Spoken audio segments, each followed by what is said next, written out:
So, ito na yun. Dito na makikita yung aking code. Kapag niran mo, ito yung lalabas. Katulad ng sinabi ko, yung title, pinalitan ko ng color. Then, ginawa ko siyang color white. So, registration color white siya na color. Then, itong background ko, naging sky blue. Or tawag natin powder blue. Pinalitan ko, yun yung background na nilagay ko doon. Yun yung sa style.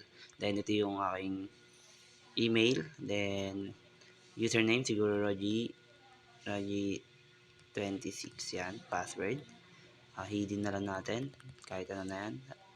Roji Cabuñas. Then, contact number 0967 2169671. Then, mail. Mail. Then, birthday. Ito yung birthday ko. So, yan. Sabi natin, lagay natin dito 2002.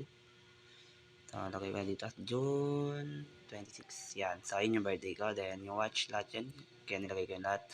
So, lagay tayo ng konti dito. Then, submit. So, yan. Ayun yung lalabas pag in-enter na. Pag sinabit na sa akin. Yan, that's all. Thank you.